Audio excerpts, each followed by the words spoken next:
नमस्कार, मी रेणुका आहे. बुलेटिनमध्ये तुमचं स्वागत. आणि बुलेटिनच्या सुरुवातीला आपण बातमी बघणार आहोत. एकीकडे गंभीर पूरस्थिती आहे राज्यात आणि त्याबद्दल विरोधी पक्ष नेते काय म्हणतात याविषयीची बातमी बुलेटिनच्या सुरुवातीला. राज्यात गंभीर पूरपरिस्थिती असताना अजूनही तातडीची मदत पोहोचलेली नाही आणि पॅकेज अजूनही जाहीर का केलं जात नाही असा सवाल विरोधी पक्षनेते देवेंद्र फडणवीसांनी राज्य सरकारला विचारलाय.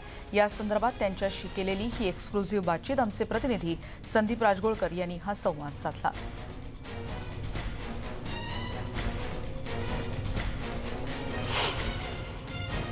संपूर्ण राज्यामध्ये पश्चिम महाराष्ट्राला सधन समजलं जातं. मात्र याच पश्चिम महाराष्ट्रातल्या कोल्हापूर, सातारा आणि सांगली या 3 जिल्ह्यांना पुन्हा एकदा महापुराचा फटका बसला. अनेक राजकीय नेत्यांचे दौरे सध्या पश्चिम महाराष्ट्रामध्ये सुरू आहेत आणि विरोधी पक्षनेते राज्याचे देवेंद्र फडणवीसजी सध्या या पूरग्रस्त भागाच्या दौऱ्यावर आहेत. मी त्यांच्याशी बोलणार आहे. सर, सातारा, सांगली, कोल्हापूर 3 जिल्ह्यांचा तुम्ही दौरा करताय. एकतर काय परिस्थिती तुम्हाला पाहायला मिळाली? राज्य सरकारनं त्याची दखल घेतली का? पूरग्रस्तांच्या व्यथा ज्या आहेत त्या राज्य सरकारपर्यंत पोहोचल्या का? काय सांगाल त्या? मला असं वाटतं की परिस्थिती बऱ्यापैकी गंभीर आहे आणि विशेषतः ज्यांना आपली घरं सोडून बाहेर राहावं लागतं आहे अशा लोकांचा आक्रोश मोठा आहे.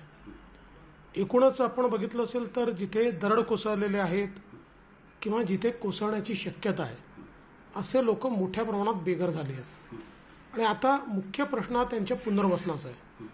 राज्य सरकारला तातडीची मदतही द्यावी लागेल आणि पुनर्वसनाचं धोरणही जाहीर करावं लागेल. अद्यापही तातडीची जी मदत आहे ती देखील बहुतांश लोकांना मिळालेली दिसत नाही आहे.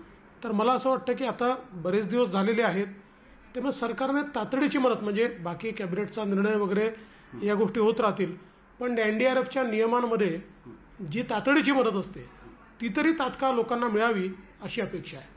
पण आता काल दिवसभर कॅबिनेटची बैठक म्हणजे चालली, बराच वेळ चालली, पॅकेजच जाहीर केलं नाही. राज्य सरकार अजून का वेळ करते असं वाटतं? मला काय त्याच्यात पॅकेज जाहीर करायचं आहे हे माझ्या लक्षात येत नाही. जे काही करायचं असेल राज्य सरकारने तातडीने करावं. काय असतं की अशा काळामध्ये लोकांमध्ये एक निराशा असते आणि सरकारकडनं अपेक्षा असते आणि जर ती अपेक्षा लवकर पूर्ण झाली नाही तर ती निराशा वाढत जाते. आत्ता लोक जेव्हा बेघर असतात, समोर काय होणार असं प्रश्नचिन्ह त्यांच्यासमोर असतं, अशा वेळी अधिक वेळ घालवणं योग्य नाही आहे. समजा सरकार असं सांगू शकतं की आत्ता हे पॅकेज आम्ही दिलेलं आहे आणि अजून काही नंतर भर घालायची असेल तर सरकारला थांबवतं कोण आहे? कोणी थांबवत नाही आहे ना. त्यामुळे तातडीचे ज्या काही अनाऊन्समेंट आहेत त्या सरकारने कराव्यात अशी आमची अपेक्षा आहे. पूर परिस्थितीचं झालं, तुम्ही कोकणात देखील दौरा केला. दरड कोसळत आहेत, सह्याद्रीचा जी पर्वतरांग आहे ती ढासळत चालली आहे. केंद्रात तुमच्या पक्षाचं सरकार आहे. महाराष्ट्राच्या हितासाठी म्हणून तुम्ही मोदीजींकडे काही मागणी करणार आहात का? अभ्यास व्हावा एकंदरीत आणि ह्याच्यावर कायमस्वरूपी उपाययोजना व्हावी यासाठी? की सगळ्या गोष्टींकरता मोदीजींकडे जायची गरज नसते. हे सगळे राज्याचे विषय आहेत. राज्यांनी याचा जिओलॉजिकल सर्व्हे केला पाहिजे आणि त्यांना जर काही अडचणी असतील तर जरूर मोदीजी देखील त्यात मदत करतीलच. पण मला असं वाटतं की आत्ताची परिस्थिती अशी आहे की भूस्खलनाच्या घटना का वाढल्या आहेत या संदर्भातला एक वैज्ञानिक अभ्यास हा राज्य सरकारने तात्काळ इनिशिएट केला पाहिजे. कारण ज्या गावांमध्ये भूस्खलन झालेलं आहे अशी गावं भूस्खलनाच्या यादीतच नाही आहेत. ती वल्नरेबल म्हणून ती यादी जी काही आहे त्याच्या बाहेरची ती आहेत. म्हणजे काही टेक्टॉनिक शिफ्ट आहे का, काही वेगळ्या प्रकारचा त्या ठिकाणी परिस्थिती निर्माण झाली आहे का, याचा कुठेतरी अभ्यास हा मात्र निश्चितपणे केला पाहिजे. राज्य हे आपलं संपन्न राज्य आहे. किती अडचणीत असलं तरी आपल्या लोकांना आपण मदत करू शकतो आणि आम्ही तात्काळ सगळे GR बदलून, म्हणजे ते लँडमार्क GR आहेत आपण बघू शकता, आजही ते रेफर होतात, बदलून आम्ही त्या ठिकाणी मदत केली.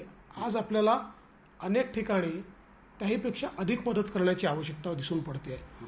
काही वारंवार परिस्थिती उद्भवल्यामुळे लोक अधिक अडचणी आहेत, कोरोनामुळे अडचणी आहेत. त्यामुळे मला असं वाटतं की अपेक्षा लोकांची एवढीच आहे की लवकर मदत व्हावी. मग शेवटचा प्रश्न माझा हाच असेल की मग अपेक्षा आहेत त्या पूर्ण होत नाहीत, मग 3 पक्षांचं वेगवेगळी विचारसरणीचं सरकार झालंय म्हणून हे होत आहे असं वाटतं? नाही, एकूणच काही ना काही प्रमाणात ते होतच आहे. याचं कारण कसं आहे की आपण वारंवार बघितलं की अनेक वेळा मंत्री काही घोषणा करतात, कॅबिनेटमध्ये निर्णय वेगळे होतात, अनेक वेळा घोषणाहून निर्णयच होत नाहीत. एकूण समन्वयाचा अभाव हा तर या सरकारचा स्थायी भाव आहे. पण तरी माझं मत असं आहे की या बाबतीमध्ये समन्वय घडवण्याची आवश्यकता आहे. मुख्यमंत्र्यांनी पुढाकार घेऊन हा समन्वय घडवला पाहिजे. सगळ्या तिन्ही पक्षांना एकत्रित बसवलं पाहिजे आणि तात्काळ निर्णय केले पाहिजे. शरद पवारांनी त्यात लक्ष द्यावं असं वाटतं. नाही, आता ते त्यांचा इंटरनल मॅटर आहे. धन्यवाद न्यूज 18 लोकमतशी बोलल्याबद्दल. व्हिडिओ जर्नलिस्ट उमेश गोविलकरसह मी संदीप राजगोळकर, न्यूज